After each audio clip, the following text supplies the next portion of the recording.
Let's go next to our caller from the 385 area code. Who's calling today from 385? Hi, David. This is Laura from Somerville, Mass. Laura And I in had a Somerville. Massachusetts.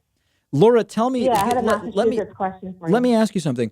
What's going on with my favorite Somerville cafe, Diesel Cafe? I obviously have not been there since the start of the pandemic. Are they doing okay? I think so. I Oh, think they're okay. just doing a lot of just takeout. Got it. Okay, well, I hope to get Yeah, back there when things normalize. yeah.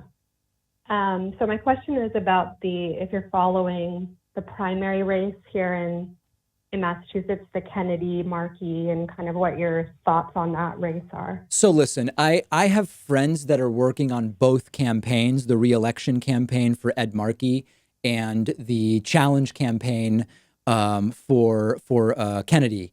And I have to Uh-huh. tell you, I am very strongly leaning towards Markey. It's not obvious Okay. to me that Kennedy is, some progressive hero of any kind.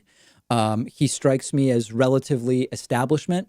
I don't know that there's much benefit to replacing a senior senator with someone who would be the lowest on the totem pole in a legislative body like the Senate, where seniority matters so much. I believe that the debate was very bad for Kennedy, and Markey did very well. So I'm just not seeing if I want to make a change, it needs to be super clear to me that we're making a change for the better. And I'm not at all convinced of that right now. Okay. Yeah, that's kind of where I've been at. I've lived here for 10 years, and Yeah. since I moved here, I mean, Markey has always seemed to be on the right side of things from a progressive standpoint. So just curious where you were with that. So The it's other good thing to that I've know not about the loved faith. about the Kennedy ads is this idea that it's his time, sort of just making an age case where like he's younger than Markey and it's in now to replace older Democrats with younger Democrats. And that I don't find that to be particularly good reasoning, particularly when you're talking about, again, losing the seniority that Ed Markey has. So that I've been a little turned off by those ads. Right. Well, and also kind of that idea of something new when he's a Kennedy. Like, let's not forget that part of That's a it, fair you point know? as well. Yeah. And I don't care so much about that, but I think that that's a Right, right, reasonable point as well. Yeah. right. Okay. Well, thanks. All right. Thank you for the Big call. fan. So thanks a lot. Hope to be Thanks, back up David. in Bye. Somerville soon. Appreciate it. Thank you. Let's see if we can hear from our caller from the 206 area code. Who's calling today from 206? Is that me? Yes, it is. Hello? Yes, that's you. Yes. This is the misanthropic curmudgeon from Seattle. Okay. Can you maybe just don't quite yell so much into the phone, and I think we're going to hear you fine. Okay, can you hear me now? Yes, that's better. Okay, I actually had a couple statements and then a question. Okay. The first statement is that thanks to Trump, I think we now officially live in that S-hole country between Canada and Mexico. Right. And my other statement is that I believe a free country should be founded on integrity and empathy with four fundamental foundations of no harm, no take, no betrayal, and no destruction. Okay. That being said, what is our breaking point with this unconstitutional criminality that we are compelled to do something next level to take our country back? Wait. So which unconstitutional criminality are you referring to?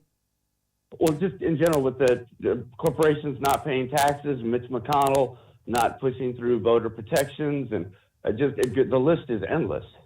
Okay. I mean, I think the Like answer with is the Seattle, different with with the Portland federal agent. I mean, how much more will we endure this tyranny right. before it collapses? Well, so what do you want to do about it? Tell me what's your plan? Well, I'd like to see national initiatives where we actually hear from the people Yeah. on what they want on a national level instead of state by state. Okay. And then what kind of actions would you like to see? Are you talking about mass rallies, mass call outs from work, strategic defaults? What are you thinking of? Well, my understanding of the way the country is supposed to work is we elect people to represent us, but what has happened in essence is we are electing people to overlord over us. And that's, I think, the fundamental problem is we don't have a representative government. The government does whatever it wants, and we just have to take it. Well, That we due can process is vote in gone, someone else, right? We could vote in someone else. except that once you get someone in, as in the case of Trump, then he's there. What he does, he's duly elected this and due process that, but he's erased all of that with his contemptuous, unconstitutional, tyrannical behavior. Well, we've got to remove him in 3 So- months then, right? I'm sorry, I didn't hear that. We've got to remove him in 3 months then, for sure. Yes, but there's still the residual of the Mitch McConnells, the Steve Mnuchin. Absolutely, and all the absolutely. rest of it. Well, listen, check out my video. Trumpism doesn't end when Trump leaves, because that's exactly the heart of what I'm getting at. Listen, I appreciate the call. I think your questions, you're asking some big questions. They may be even too big for me. But I think you're thinking about a lot of the right things. Thanks to everybody who called in. And as always, I apologize. I'm not able to take every phone call. We're going to take a break, and we will be back right after this.